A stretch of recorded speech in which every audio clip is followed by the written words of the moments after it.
Hello friends, कैसे आप लोग। तो चलिए इस वीडियो में हम क्वेश्चन टॉपिक जो कराने वाले हैं ये क्लास 10th का एसएसटी है।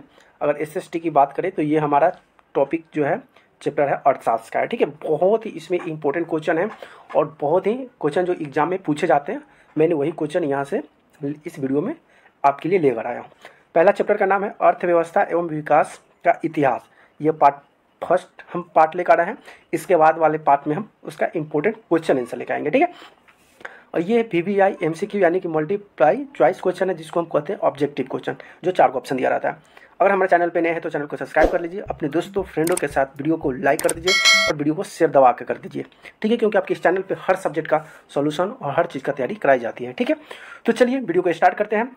तो प्लस वीडियो को स्टार्ट करने से पहले आप वीडियो को एक बार शेयर जरूर कर दीजिए। चलिए वीडियो को स्टार्ट करते हैं और ये रहा आपके सामने फर्स्ट क्वेश्चन।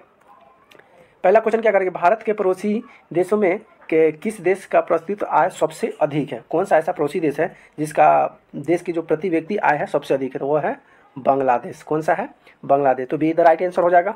चलिए क्वेश्चन नंबर दूसरा देखते हैं। क्वेश्चन नंबर दूसरा क्या करा है कि इनमें कौन सी योजना आयोग का प्रधान अध्यक्ष होता है। इसमें कौन सा योजना जो है प्रधान अध्यक्ष, ये प्रधानमंत्री के प्रधान अध्यक्ष होता है। चलिए क्वेश्चन नंबर तीसरा देखते हैं। क्वेश्चन नंबर तीसरा क्या करा है कि भारत की आर्थिक व्यवस्था क्या है। भारत की आर्थिक व्यवस्था जो है मिश्रित अर्थव्यवस्था है। ठीक है, क्वेश्चन नंबर चौथा देखते हैं। क्वेश्चन नंबर चौथा क्या करा है कि इनमें कौन सा देश समाजवादी अर्थव्यवस्था, इसमें कौन सा देश है जो समाजवादी अर्थव्यवस्था है, तो ये रूस है। तो बी द राइट आंसर हो जाएगा। क्वेश्चन नंबर 5वां देखते हैं। क्वेश्चन नंबर 5वां क्या करा है कि सम्यक विकास का प्रक्रिया संबंधित है। ये किससे संबंधित है, तो ये संबंधित है सभी वर्गों से, उच्च वर्ग निम्न वर्गों, ये सभी वर्गों से संबंधित है। ठीक है, क्वेश्चन नंबर 6 देखिए क्या कहता है। क्वेश्चन नंबर 6 करा है कि गरीबी कैंसर रोग की तरह है। किसने कहा था, ये जो है किसने कहा था कि गरीबी जो है कैंसर की तरह है, तो ये अर्थसाथी कुंज नेट ने किया था। चलिए क्वेश्चन नंबर 7वां देखते हैं। यार ये दिक्कत तो होता है।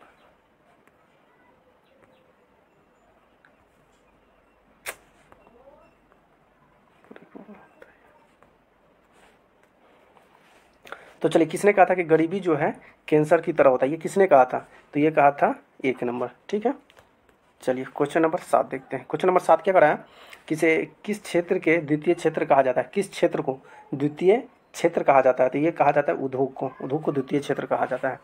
चलिए क्वेश्चन नंबर 8। क्वेश्चन नंबर 8 क्या कराया कि राष्ट्रीय विकास परिषद का गठन कब हुआ था। राष्ट्रीय विकास परिषद का जो गठन हुआ था ये हुआ था 1952 में, यानी कि बी द राइट आंसर हो जाएगा।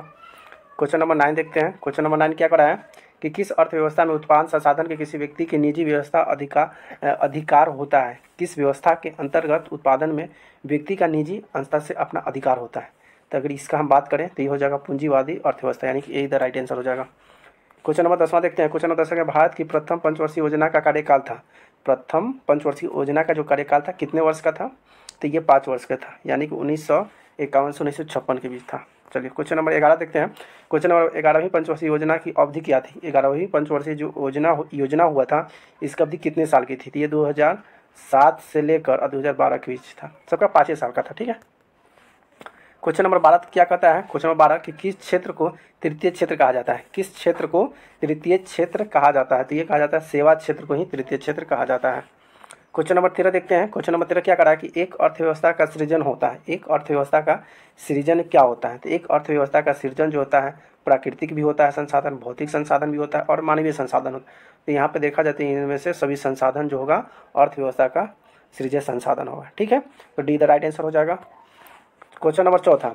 क्वेश्चन नंबर 4 क्या करा है कि आर्थिक संरचना एक प्रमुख अंग है। आर्थिक संरचना का एक प्रमुख अंग है, कौन सा है, तो यातायात एवं संरचना, यानी कि सी द राइट आंसर हो जाएगा।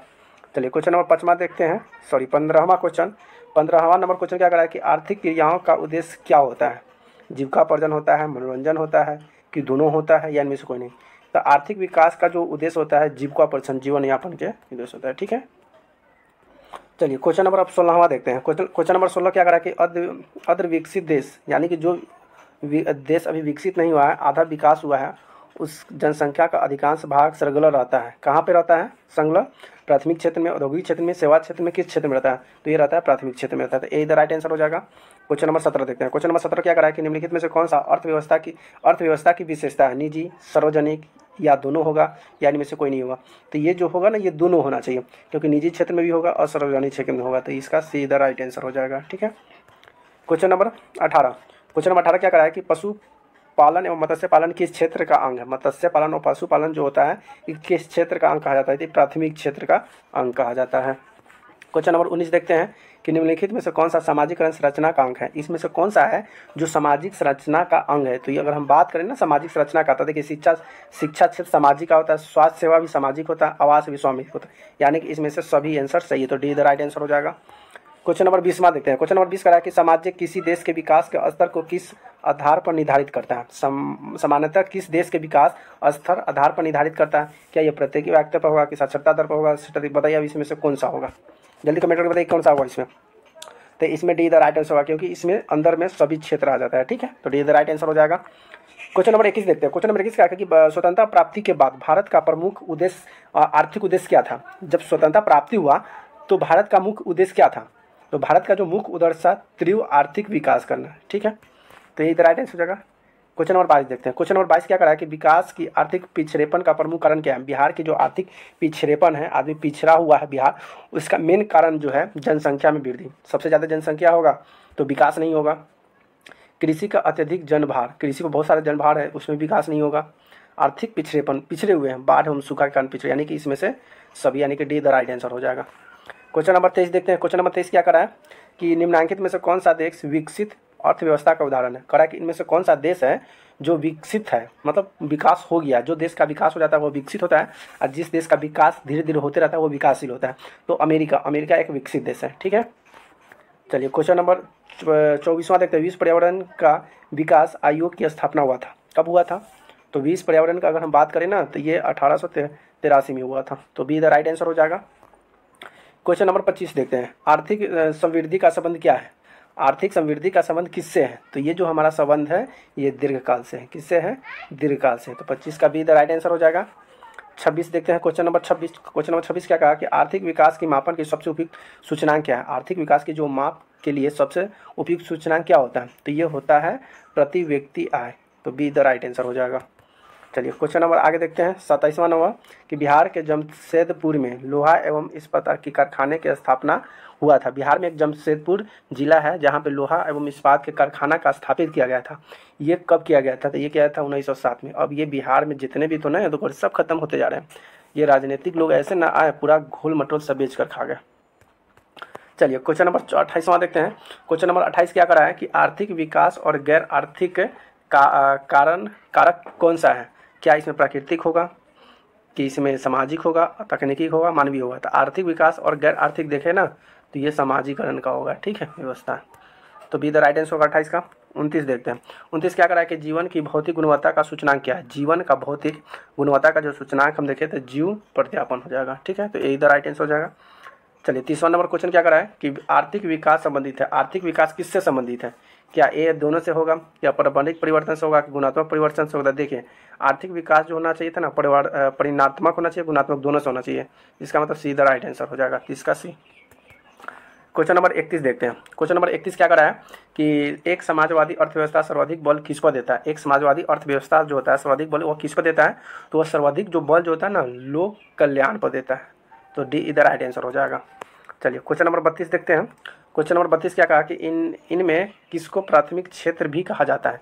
नीचे में बहुत सारे ऑप्शन दिए हुए हैं, 4 ऑप्शन, और चारों ऑप्शन में बताना है कि इनमें से कौन सा है जो प्राथमिक क्षेत्र भी कहा जाता है। क्या सेवा क्षेत्र प्राथमिक क्षेत्र होता है? तो नहीं, ये कृषि क्षेत्र को ही प्राथमिक क्षेत्र कहा जाता है, तो बी द राइट आंसर हो जाएगा। क्वेश्चन नंबर 33 देख लीजिए। क्वेश्चन नंबर 33 इनमें से कौन सा देश में मिश्रित अर्थव्यवस्था है? अर्थव्यवस्था लागू है, मतलब कौन सा ऐसा देश है जिसमें मिश्रित अर्थव्यवस्था चालू है? तो ये भारत है। भारत ही ऐसा देश है जिसमें मिश्रित अर्थव्यवस्था, यानी कि सीधा राइट आंसर हो जाएगा। 34 नंबर भारतीय योजना आयोग के प्रथम अध्यक्ष कौन थे? भारत के जो योजना आयोग थे उसके प्रथम अध्यक्ष किसे बनाया गया था? तो ये बनाया गया था पंडित जवाहरलाल नेहरू को, तो सी इधर राइट आंसर हो जाएगा। क्वेश्चन नंबर 35 देखते हैं कि निम्न में से कौन सा आर्थिक आधारभूत संरचना का घटक है? क्या वित्त है, शिक्षा, व्यक्त है, और क्या होगा? तो इसकी अगर बात करें तो वित्त हो जाएगा, तो ए इधर राइट आंसर हो जाएगा। क्वेश्चन नंबर 36 देख लीजिए। क्वेश्चन नंबर 36 क्या करा है कि अर्थव्यवस्था के किस क्षेत्र में हरित क्रांति संबंधित है? अर्थव्यवस्था जो है किसके क्षेत्र में ये जो हरित क्रांति जो है ये संबंधित है? तो ये प्राथमिक क्षेत्र है, ठीक है, तो ये इधर राइट आंसर हो जाएगा। Question number 37। क्वेश्चन नंबर 37 करा है कि ऑपरेशन फ्लड क्या है? ऑपरेशन फ्लड क्या है? तो ऑपरेशन फ्लड एक क्या है? डेयरी विकास है, ठीक है, तो बी द राइट आंसर हो जाएगा।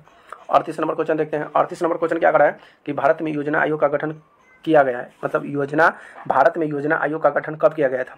तो भारत में योजना आयोग का गठन जो था ना 15 मार्च 1950 को किया था। ये इधर राइट आंसर हो जाएगा। क्वेश्चन नंबर देखते हैं 39। क्वेश्चन नंबर 39 क्या कहा कि किस देश का राष्ट्रीय आय अधिक होता है वह देश क्या कहलाता है? मतलब जिस देश का राष्ट्रीय आय अधिक होता है वह देश कहलाता है, क्या वह विकसित कहलाता है कि विकासशील कहलाता है, क्या कहलाता है? जल्दी बताइए। तो देखिए, जिस देश का राष्ट्रीय आय अधिक होता है ना वह विकसित कहलाता है। विकास हो गया रहता है, विकसित देश कहलाता है। ठीक है, क्वेश्चन नंबर 40 देखते हैं। क्वेश्चन नंबर 40 कह रहा है कि इनमें किससे पिछड़ा राज्य कहा जाता है? जैसे कि नीचे में दिया है पंजाब, केरल, बिहार, दिल्ली। आपको तो पता ही चल गया कि इसमें पिछड़ा राज्य कौन है, कौन अभी तक ले पिछुआया हुआ है। तो आपको तो पता ही चल गया कौन है, बिहार मेरा जो है अभी पिछड़ा है। अब पिछड़ने का कारण मेन बात यही है कि यहाँ का जितने भी नेता लोग जो बनते हैं ना, राजनीतिक में आते हैं, सभी अपना अपना पॉकेट गरमाते, अपना अपना परिवार को गरमाते हैं। गरमाने का मतलब है पैसा से, हर चीज़ से। बाकी कोई बाहर में जाए, पढ़ाई पर कोई सुधार नहीं, कोई रोजगार पर सुधार नहीं, कोई चीज़ पर टेक्निक पर सुधार नहीं होता है। अगर बिहार में हर तरह का मान लेते हैं, बड़े बड़े कंपनी जो दूसरे राज्य में है, दूसरे जगह, अगर हमारे बिहार में अगर आ जाए तो बिहार तो सुधर नहीं जाएगा ना। लेकिन ऐसा होता नहीं है, ये सब राजनीति का कमाल है और कुछ नहीं। चलिए क्वेश्चन नंबर 41 देखते हैं कि मिश्रित अर्थव्यवस्था का राष्ट्र है। मिश्रित अर्थव्यवस्था का जो राष्ट्र है कौन सा है? भारत है, हंगरी है, चीन है, अमेरिका है? जल्दी बताइए कमेंट में कौन सा है। अब इसका पहले भी क्वेश्चन का जवाब दिया है, तो ये हो जाएगा भारत। मिश्रित अर्थव्यवस्था का नाम लिया जाएगा तो भारत होगा। ठीक है, क्वेश्चन नंबर 42 देखते हैं। क्वेश्चन 42 से क्या करा कि योजना आयोग का सदस्यों की संख्या कितनी होती है? योजना आयोग का जो सदस्य की जो संख्या होती है वो कितना होता है? जल्दी कमेंट में बताइए कितना होगा। तो यहाँ पे 8 होगा, यानी कि बी द राइट आंसर हो जाएगा। Question number 43। Question number 43 share बाजार का नियामक संस्था है। शेयर बाजार का जो संस्था होती है ये होती है सेबी होती है। क्या होती है?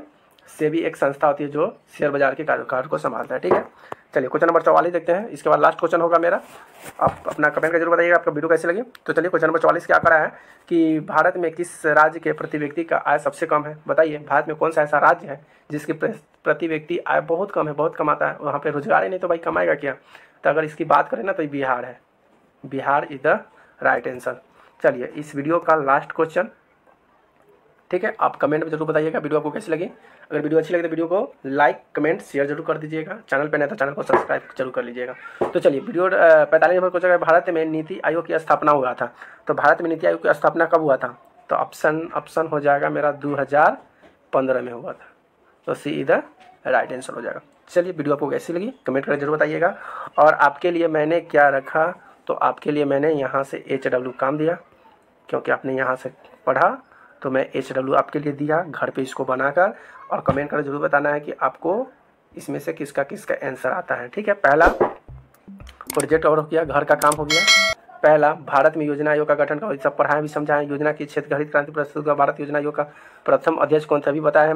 विश्व पर्यावरण के विकास की संस्थापना कब हुआ था, ये भी सभी आपको बताया है। इसलिए ये आपका हो जाएगा HW। घर से इसको बढ़िया से बनाकर कमेंट करना है। जमशेदपुर लोहा इस्पात कारखाने की स्थापना कब हुआ था ये भी बताएं।